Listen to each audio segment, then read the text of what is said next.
et qui effectivement sont fortement demandeurs. Alors aujourd'hui, j'arrive quasiment mieux à vendre les houppiers que les grumes, quoi. Voilà un peu la situation dans laquelle on est. Ensuite, on se rend compte aussi que si on veut s'orienter dans le sens effectivement du recyclage de tous ces produits, il faut qu'en termes technologiques, eh bien, on progresse encore drôlement. Il suffit de regarder ce qui se passe du côté de l'Allemagne, il suffit de regarder ce qui se passe du côté de la Belgique, du côté de l'Italie, pour voir effectivement qu'ils ont pris une sacrée longueur d'avance. Donc, si on voulait vraiment se lancer dans le recyclage, avec les temps difficiles qui courent, eh bien, on se rend compte en fait que c'est un gisement potentiel. Ils ont de 350 000 emplois, toutes qualifications confondues, hein, depuis les hautes qualifications jusqu'aux qualifications ordinaires. Voilà. Alors là aussi, bien sûr, tout ça, tous ces produits qu'on a dans les poubelles, ça représente une quantité invraisemblable d'argent. Et c'est là qu'on se dit finalement, attends, si on n'est pas capable de prendre tous ces produits qui sont recyclables, qu'on peut revaloriser, qu'on peut réutiliser, qui nous permettent de faire en sorte, si on les utilise, de ne pas aller rechercher dans la planète une ressource qu'on peut laisser un peu plus longtemps pour les autres qui nous suivent. Eh bien, on se rend compte finalement que si on prend tous ces produits et qu'on les balance par exemple dans un incinérateur, eh bien, on a le souvenir immédiat d'un certain Serge Gainsbourg, vous savez, qui avait brûlé un billet de 500 balles un soir dans la télé. Hein. Eh bien, quand on balance des produits de cette qualité, qui coûtent les prix que je vous ai précisés, pour les pulvériser et les disperser dans l'atmosphère, eh bien, c'est vrai qu'on fait exactement la même chose que ce qu'avait fait effectivement notre Serge Gainsbourg national à l'époque. Hein. Voilà. Alors, d'autre part, on continue à abonder notre atmosphère en CO2, puisque chaque tonne de produits résiduels qu'on brûle, ça fait 1 tonne de CO2 qui part dans l'atmosphère. Et puis ensuite, effectivement, on a d'autres cochonneries, des dispersions de métaux lourds et de dioxines qui, en termes sanitaires, donc ce soir, c'était effectivement pas l'objet. Alors, devant toutes ces questions, on a continué notre petit bonhomme de chemin au niveau de la communauté de communes. Donc, cette communauté de communes, rapidement, c'est une communauté qui, effectivement, ne fait que... elle a été créée en 1994. Hein, avant, c'était un CIVOM. 33 communes, dont une majorité ont moins de 500 habitants, la plus petite à 84 habitants, un bourg-centre de 2259 habitants, c'est vrai, un territoire rural dispersé de 140 km², et puis en fait, au niveau des foyers, donc on a 5500 foyers donc, sur la totalité du territoire. Et au milieu de tout ça, notre décharge. Donc ceux qui n'en ont pas encore, vous voyez ce que c'est, hein? Donc là, pour vous donner une idée, vous avez 1, 2, 3, 4, 5, 6 semi-remorques de 40 tonnes, là, oui, pour avoir une idée de l'échelle de la chose. Donc elle avait commencé ici à l'époque, et puis alors on a creusé, on a extrait la marne grise, qu'on stocke pour faire ensuite des tuiles, des briques et tout le reste. Et au fur et à mesure que la marnière avance, eh bien derrière, effectivement, elle est remplie au fur et à mesure par des produits disons, ultime, hein, c'est comme ça qu'on va les appeler. La profondeur, on a plus de 100 mètres là, hein, en profondeur. Voilà. Donc, celle-ci, c'est grâce à elle qu'on a fait tout ce qu'on a fait, d'accord. Donc, ça fait une trentaine d'années, effectivement, qu'elle avait commencé. Elle n'était pas là, hein, elle était par ici, tout ça, c'est déjà du remblayé, n'est-ce pas. Et puis là, elle a de la marge encore, parce que de la marne, là, il y en a des hectares encore. Et les agriculteurs se précipitent pour vendre notamment leur terrain à l'entreprise CITA, parce qu'ils proposent des prix et des coûts tout à fait intéressants, quoi. Voilà. Alors, quand on a commencé à l'époque, vous voyez, c'est pour ça que j'ai mis ça en noir, c'était le dépotoir de Retzwiller pour tout le département 68. On amenait tout, donc 230 000 tonnes qui pouvaient effectivement arriver là-dedans, et on ne faisait même pas le distinguo entre les produits ménagers et puis les produits industriels. On avait envoyé des camions qui remontaient de Lyon. Enfin bref, c'était vraiment un véritable dépotoir avec plein de problèmes. Vous pensez bien, on a vécu ça. Ensuite, nous avons eu, tout d'un coup, on a changé. Quand on a eu des problèmes, notamment d'intoxication par des produits chimiques et ainsi de suite, on est arrivé, on a été classé en décharge de classe 2, c'est-à-dire que les produits industriels n'avaient plus le droit d'y aller. Mais ceux qui y sont venus, ils y sont encore. Ensuite, c'est devenu un centre d'enfouissement technique, un CET. Donc finalement, vous voyez, les dons changent. Bon, ok. Et puis après, au milieu de tout ça, est arrivée l'Europe. Et dès que l'Europe est arrivée, boum, on a changé le mot des CET. Ils sont devenus des centres de stockage de déchets ultimes. Ah, alors là, chers collègues, personne n'a fait attention à ça. Parce que le mot stockage ici, le stockage, il induit la réversibilité. C'est-à-dire quand on stocke quelque chose et qu'on qualifie un espace d'espace de stockage, ça veut dire qu'on doit être en mesure d'aller rechercher le produit qu'on y a mis et qu'on ait fait l'inventaire précis de tout ce qu'on a mis et où on a mis. Bon, il y a encore de la marge d'ici là.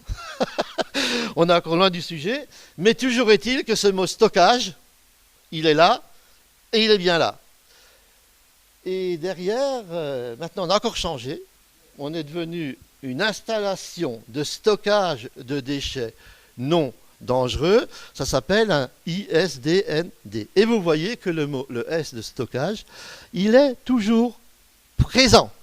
Donc ça montre bien ici que dans le domaine des décharges, bon c'est vrai que maintenant ici vous verrez la nôtre, hein, c'est assez particulier puisqu'il y a eu des évolutions terribles entre cet endroit-là et puis celui-ci, mais pour des raisons qui n'appartiennent pas à la décharge, qui appartiennent au contexte extérieur et notamment au département. Alors la petite histoire qu'on a fait, nous, en 91, quand on a eu tous ces gens-là qui sont venus nous tomber sur le poil à cause de la décharge, bon, on a fait le tour avec les vice-présidents, avec tout le monde. On a été dans les écoles, on a fait des réunions dans les villages et tout pour voir ce qu'on pourrait faire. Et on a vu que les gens, finalement, ils étaient conscients déjà à cette époque-là qu'il fallait faire quelque chose. On ne pouvait pas continuer comme ça. Et c'est comme ça qu'on a osé finalement faire un sondage public sur les motivations et l'opportunité du tri. On était à cette époque-là. Et on pensait, bien sûr, en prenant des bureaux d'études, qui nous disaient, mais c'est pas la peine d'envoyer des feuilles, des timbres et tout, vous n'allez même pas avoir 5% de retour au niveau des réponses. Alors ne faites pas ça, vous perdez de l'argent pour rien. Finalement, on l'a fait quand même. Sur 4200 foyers, on a eu 2700 retours, mesdames et messieurs. 2700 retours. Et presque 90% des gens nous disaient, oui, on est d'accord, on veut y aller, à certaines conditions. Ils le mettaient, bien évidemment.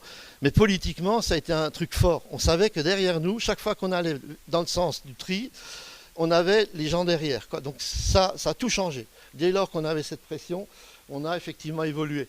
Donc on a fait ce sondage public, ensuite on a monté le projet de collecte au porte-à-porte, parce que ça aussi, on ne savait pas très bien, on avait des collectes qu'on faisait, ok, mais on ne savait pas comment on allait continuer, donc on a décidé de faire du porte-à-porte pour faire en sorte de ne pas pénaliser les personnes à mobilité réduite, et à faire en sorte de ne pas doubler les services, parce que si on double le service, les personnes à mobilité réduite, on est quand même obligé de passer. Donc ça, c'était une des options qui était prise. Animation dans les écoles, communication, expo, enfin on a fait tout ce qu'il fallait à l'époque. Et puis on s'est rendu compte très très vite, quand les gens se sont mis à trier, qu'en 1994, les produits fermentés cibles, ça pesait très lourd dans la poubelle, au niveau des transports et tout. Donc c'est là qu'on a refait une campagne d'information pour initier les gens au compostage individuel, les mettre en route. Ensuite, il y a les contrats d'éco-emballage qui sont arrivés en 1996. On a dû séparer les plastiques, des plastiques plats, des plastiques creux. Et en 1999, patatrac, crise socio-rudologique. Alors, socio, vous avez compris, je ne vous explique pas. Rudologique, c'est rudos, ça vient de détritus. Hein. Donc c'était en fait une forme de révolution un petit peu liée notamment à la collecte des produits résiduels. Alors pourquoi? Eh bien c'est qu'il y a beaucoup de gens qui avaient bien entendu, qui étaient prêts effectivement à y aller. Donc des mamans qui triaient, des gamins qui triaient, des papas qui étaient obligés de trier, et puis qui étaient obligés de mettre des râteliers à la cave pour mettre tel produit là, tel produit là, tel produit là. Bon. Et puis ces papas, il y en a qui sortaient leurs affaires. Donc le lundi, ils sortaient le papier carton, le jeudi, ils sortaient la ferraille, et puis bref. Et puis ils se sont rendus compte que finalement, eux, ils étaient obligés de sortir leurs produits comme les enfants disaient, comme madame disait, alors que le voisin, plus loin, lui, il sortait rien du tout, et une fois par semaine, il sortait tout son bazar. Alors effectivement, là, ça commençait à grogner. Parce qu'il y a eu cette fameuse crise socio-rudologique, en réunissant les gens nous ont dit, Ou bien alors c'est moi qui paye trop, ou bien l'autre là-bas il paye pas assez. Alors, ça c'est les questions que nous les élus on adore quoi, quand on a des problèmes comme ça entre voisins et tout. Donc on a ramassé une certaine quantité de personnes dans les villages, des gens qui triaient, des gens qui triaient pas, bref. Pas les voisins si possible, parce que ça aurait pu dégénérer du même village. Et on les a invités, ils étaient une vingtaine, un samedi matin, donc à la communauté de communes. On a la grande table, la grande salle, on a sorti le Gouglof et puis le Gewürztraminer. Et puis on a causé. Et finalement, ça, c'était marrant, quoi, parce que il y a des choses, nous, on s'y attendait pas du tout. C'est là qu'on se rend compte quand on se met en situation vis-à-vis des gens, du public, sans animosité, sans rien, ils vous disent des trucs qui sont évidents. Alors comme il y avait une dame qui était là, qu'on connaissait pas d'ailleurs, elle habitait dans le coin, elle a été choisie, et quand on lui a dit, mais madame, bon, on a regardé un petit peu, on voudrait discuter, on s'est rendu compte que, bon, au niveau du tri, vous sortez votre poubelle, vous mettez tout ensemble et tout. Et alors la dame, elle dit, bah oui, bien sûr, mais bien sûr, c'est normal que je fasse comme ça. Je viens de Mulhouse, je viens de m'installer il y a 6 mois à Falquevillers, et personne ne m'a expliqué comment il fallait que je fasse ici. Qui c'est qui se l'est prise? La première claque, ben, c'est nous les élus, parce que vous avez dit, ouais, ben ça, il y a déjà un problème, là, c'est qu'au niveau de communication, là, on n'a pas été bon, quoi. C'était déjà une chose. Ensuite, on avait des gens qui étaient frontaliers, qui travaillaient en Suisse, qui nous disaient, ah, bah tu sais, ma femme, moi, je travaille en Suisse, avec mon gamin, je travaille en Suisse, on fait 80 km le matin, 80 km le soir. Le soir, quand on rentre à 8h30, c'est pas pour aller trier, effectivement, nos produits résiduels dans nos poubelles. Alors, tu peux nous demander ce que tu veux, tu peux augmenter tes prix et tout, mais nous, on fait pas ça. Voilà, donc c'est terrible à entendre dire, alors qu'il y a des gens par ailleurs qui ont du mal de joindre les bouts et tout. C'est un discours qui n'est pas facilement audible, pourrait-on dire. Et puis, on a discuté, et au bout d'un moment, les gens ont dit, ben voilà, finalement, ce ne serait pas forcément injuste que les gens qui trient correctement, ils payent moins que ceux qui ne trient pas. Et c'est comme ça qu'on est parti, effectivement, sur cette réflexion. Et qu'après cette crise socio-rudologique, nous nous sommes réunis plusieurs fois, et en 1er janvier 1999, on a lancé, effectivement, la pesée embarquée, en faisant en sorte de distinguer le geste du tri, c'est-à-dire celui-là, il n'est pas payant, tout ce qui est trié et tout, bon, c'est considéré pour les gens comme pas payant, et le paiement ne porte finalement que sur les produits non triés ou, disons, ultimes. Alors aujourd'hui, on n'appelle plus ça la pesée embarquée. Nous, on appelle ça effectivement la valeur ajoutée du geste du tri. Parce qu'on a expliqué aux gens, plus vous triez, plus nous, on a des produits de qualité, et plus on peut en vendre, plus on récupère d'argent en retour, et moins on vous demande au niveau effectivement de la facture. C'est quelque chose qui a été compris extrêmement facilement. Donc c'est bon pour le porte-monnaie, bien évidemment, mais d'un autre côté, effectivement, on fait un pas décisif dans le sens effectivement de préservation de la planète, ça va de soi. Ça, c'est quelque chose de très important.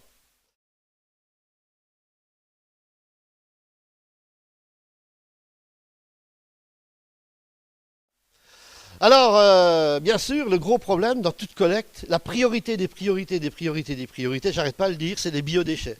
C'est-à-dire les produits qui viennent du vivant, ce qu'on mange, ce qui se décompose, le Kleenex par exemple, hein, ça vient du bois, donc c'est un produit organique, et ainsi de suite. Donc tous ces biodéchets, c'est la première chose dont il faut s'occuper à partir du moment où on veut faire quelque chose d'efficace, parce qu'ils polluent la totalité du reste. Donc ces biodéchets, en fait, quand on les prend, on se rend compte qu'ils représentent quasiment le quart de notre poubelle, même plus. Et ce qui est beaucoup plus ennuyeux, finalement, c'est quand on prend des biodéchets, on se rend compte qu'ils contiennent effectivement 70% d'eau et 30% de matière sèche.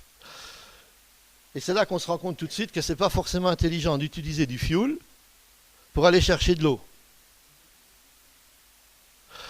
Alors, bien sûr, le soleil s'en occupe très bien lors du compostage. On va avoir également la possibilité de composter, ou bien comme on disait effectivement sur Fribourg, donc des méthaniseurs dédiés effectivement aux produits fermentescibles. Ça a été important, parce qu'à partir du moment où on est rentré dans cette politique-là, les pestilences de la décharge se sont effondrées. Hein, c'est-à-dire que quand on met plus de produits fermentescibles qui pourrissent dans une décharge, c'est sûr qu'au niveau des nuisances olfactives, alors là, on le sent tout de suite.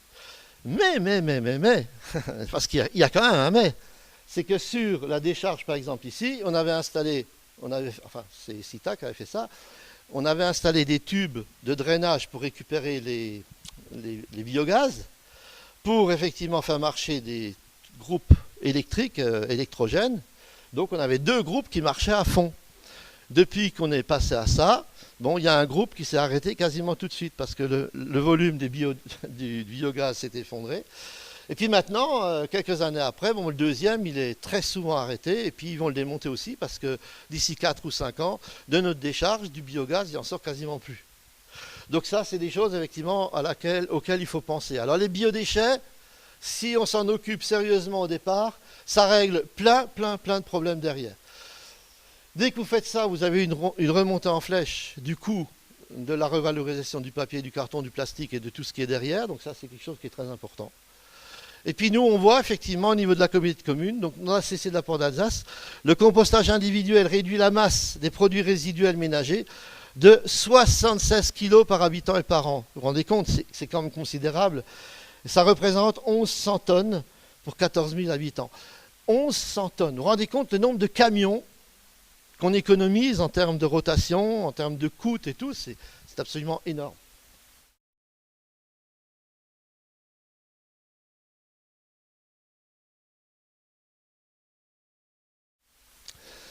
Ah bien sûr, cette peuse embarquée, c'est quelque chose qui n'a pas été facile.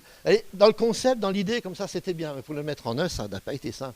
Parce qu'on était tous ensemble, les maires, et qu'on devait décider de cette pesée embarquée, on se disait, oh là là, quand on va sortir la poubelle le soir, et que la nuit va tomber, le voisin, ou la voisine en babouche en bigoudi, elle va venir mettre ses déchets dans ma poubelle. Eh ben non, ça ne s'est pas passé. Je vais vous expliquer pourquoi ça ne se passe pas. Pour la bonne et simple raison qu'il y a 2 éléments au niveau de cette poubelle. Cette poubelle, elle a 2 fonctions. La première, c'est comme un panneau indicateur de route. C'est-à-dire quand vous la sortez, vous dites au camion, stop, arrête-toi. Eh bien ça, c'est facturé 76 centimes d'euros. Boum. Donc ça veut dire que les gens, la poubelle, ils ne la sortent pas quand il y a 10 cm de déchets dedans. Ils ne la sortent que lorsqu'elle est pleine. Parce que qu'elle soit pleine ou qu'il y ait 10 cm dedans, c'est déjà 76 centimes, pac, à la pesée qui se prennent dans les dents. Et quand la poubelle est pleine, le voisin ne peut plus rien mettre dedans. Donc, ensuite, le matin, elles sont récupérées, elles sont pesées, 70 fois en montant, 70 fois en descendant, c'est l'informatique qui veut ça. Il y a un système de bras de levier. Il y a un lecteur optique qui repère à la fois le code barre qui est sur le côté de la poubelle et la puce électronique.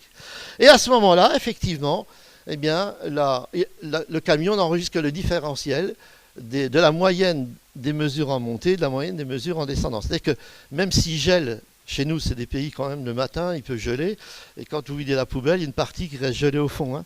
Donc la partie qui est restée gelée au fond de la poubelle, elle n'est pas facturée. Elle n'est pas tombée dans le camion. Donc ça, c'est un système, effectivement, qui est fait comme ça. Le système, effectivement, ce système-là, il a eu un autre avantage périphérique qui relève de l'humour, mais c'est important de le dire. Ça montre bien que les gens, ils s'investissent. C'est qu'aujourd'hui, au niveau des produits comme ça, au niveau des métaux et tout cela, on ne trouve plus de personne. Vous savez, terraillons, machin et tout, on ne trouve plus ça. C'est la chasse gardée des retraités. Les retraités, ils récupèrent les vieux pèse-personnes, ils les ont dans leur garage. Et puis après le truc électrique qui descend à l'interrupteur, il y a une ficelle avec un crayon et un petit calepin. Et quand ils sortent la poubelle, ils la pèsent. Et puis ils la repèsent en rentrant, vous voyez ce que je veux dire. Donc c'est un recyclage effectivement intéressant aussi là qui se passe. Hein. Voilà. Donc on a découvert ça avec avec les collègues. On recevait des petits courriers comme ça. Alors des fois à Noël, c'était comme ça, un truc où nous félicitait qu'ils avaient contrôlé le poids, machin et tout, puis que ça collait, que c'était bon. Et puis, ou bien d'autres fois, il y en avait un qui venait, il dit, moi je l'ai pesé, mais il y a un problème de tant de centaines de grammes et tout. Et tout ça, on a été voir effectivement, bon, c'est des petites choses où les gens rentrent effectivement dans le système.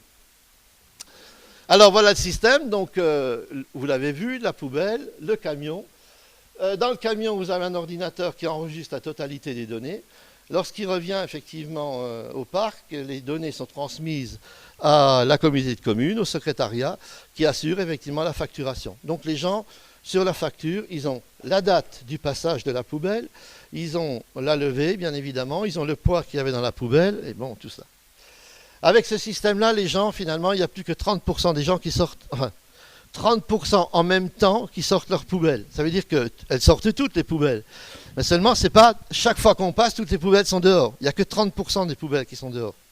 Donc la rotation, alors c'est intéressant parce qu'au niveau du prestataire de service, ça lui permet de faire ses rotations beaucoup plus vite. Et puis au niveau du bruit, notamment dans la rue, le camion qui s'arrête 3 fois moins souvent, c'est aussi un confort à quelque part qui n'est pas à négliger. Il faut bien le prendre en compte.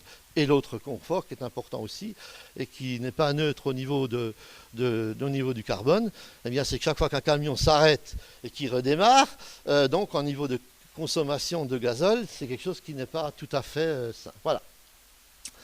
Alors pour les collectifs, bien évidemment, pour les pavillons, on imagine facilement le système, ça peut marcher très bien. Donc pour les collectifs, on a fait des espèces de parcs, vous voyez, ils montent des grillages, ils montent jusqu'à 3,50 m, 4 mètres.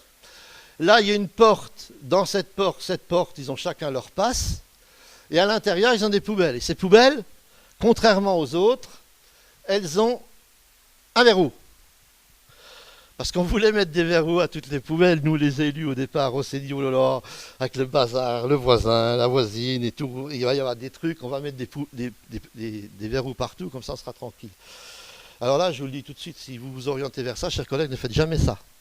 Parce que si vous mettez des verrous sur vos poubelles et que vous avez une poubelle qui se trouve dans un garage ou dans une buanderie ou quelque part et qu'un gamin rentre dedans et qui se verrouille en fermant un couvercle et qu'il étouffe dedans, ben, comme la poubelle est à vous et c'est vous qui avez installé le système, c'est la communauté de communes qui plonge. Ou le SICTOM, je ne sais pas. Donc ça, c'est une responsabilité forte. Heureusement, on ne l'a pas fait. On a passé tout juste. Heureusement, on avait un maire qui était avocat, là, qui n'était pas là, qui nous a engueulé quand on a voulu mettre ça en place. Et finalement, bon, maintenant, ça y est, on ne le fait pas. Par contre, là, on est à l'abri, finalement, des intrusions et ainsi de suite. Donc là, ça peut être fait. Donc les gens, ils ont leur poubelle d'un côté où ils mettent les résidus ultimes. Et de l'autre côté, effectivement, ils ont les bacs normaux où ils mettent le papier carton, ils mettent le plastique, ils mettent les ferrailles et tout ça. Donc de l'autre côté, ben là, évidemment, il n'y a pas de verrou, il n'y a rien là-dessus. Mais là, ça y est. Alors, lorsque les rippers viennent le soir, parce que là aussi, il y a la question de la levée, hein, parce que 76 centimes d'euros, si le gars, sa poubelle, elle n'est pas pleine, il n'a peut-être pas envie qu'on la lui ramasse. Donc là, c'est facile. Les gens, ils le savent. Donc ceux qui ne veulent pas avoir leur poubelle ramassée, ils la retournent. Donc le ripper, il ne prend que celles qui ont la poignée devant. Ouais, c'est pas compliqué. Hein. Alors technologiquement, ça coûte 0. Hein. Non, mais vous croyez, on n'a pas trouvé ça comme ça du jour au lendemain, madame, je vous assure. Il a fallu réfléchir, et c'est pas nous les élus qui l'avons dit, c'est sans doute quelqu'un du bloc d'immeubles avec qui on discutait qui nous a dit, mais attendez, on va se casser la tête, si on la retourne la poubelle, c'est bon quoi. Eh bien oui, c'était bon, et ça marche. Donc, ce qu'il faut également sur le terrain, donc avoir une communication permanente sur le terrain avec les gens. Donc on a une ambassadrice du tri notamment, on a 2 personnes effectivement qui, alternativement, moi avec évidemment aussi, ça fait 3, ou quand on a des petits problèmes, des endroits où un certain nombre de choses se sont passées, ça arrive toujours, hein. Autrement, on ne serait pas là, nous les élus, si tout serait parfait. Donc, c'est comme ça, effectivement, là, la communication est très importante. Et à côté de ça, on a également des endroits sensibles au niveau des collectifs, où, effectivement, ça pose problème, parce que on a des gens, on leur donne des poubelles, et puis on leur donne des calendriers en français. Ben, ils n'arrivent pas à le lire, ils ne savent pas. Donc, on a une association de réinsertion qui s'appelle Tremplin. C'est des anciens enseignants et tout qui s'occupent de ça. Et avec les personnes notamment qui viennent, primo-arrivants, ou beaucoup de femmes d'ailleurs qui ont ce problème-là, elles viennent avec leurs gamins qui vont à l'école, et là, effectivement, on leur réapprend le français, enfin toutes les commodités de la vie courante, et ce sont eux et elles qui, en exercice, font la traduction des documents poubelles français en arabe, en turc, en yougoslave. Et lorsque c'est fait, effectivement, on passe à la photocopieuse, parce que toi, t'en veux combien? 30? Allez hop, 30. Toi, t'en connais combien? 30 ou 40. Alors, c'est les gens qui causent la langue, déjà, qui ont participé effectivement au travail, qui ensuite vont les distribuer. Donc ça, c'est important. Et ça, c'est tout à fait fondamental, puisque sur le secteur, effectivement, donc on a turc, arabe et yougoslave. Le seul bazar qu'on a, c'est ici, quoi. Parce qu'au niveau des caractères, on n'a aucun logiciel et tout. Au niveau des claviers, vous voyez. Alors on fonctionne avec le consulat, donc là, ça va, ils arrivent à nous donner un coup de main. Mais chaque fois que ce sont des personnes qui amènent ça, on n'a plus aucun problème avec les déchets. C'est vraiment, c'est carré, c'est quelque chose de vraiment pas mal. Et peut-être ça, on n'y pense jamais. Et je suis content, aujourd'hui, on est à l'université, on est dans un site de culture et d'éducation. Eh bien, ce à quoi il faut penser chaque fois qu'on veut faire un geste fort en termes de citoyenneté, eh bien, c'est à l'éducation. Et nous avons mis en place justement un centre d'initiation à la nature et à l'environnement, donc Altenac, dans lequel effectivement nous avons 7 personnes qui travaillent, des animateurs. Et c'est là, effectivement, qu'on invite les gens le samedi matin pour apprendre le compostage, bon bref, et où passent effectivement toutes les classes aussi, hein, pas seulement pour le compostage, ça va de soi, mais pour tout ce qui concerne effectivement l'environnement. Donc une maison de la nature comme ça, on a un passage, pour les élus, il y a beaucoup d'élus aujourd'hui, donc on a un passage de 6000 personnes an dans notre centre d'initiation à la nature, enfants, associations et personnes privées confondues, le tout.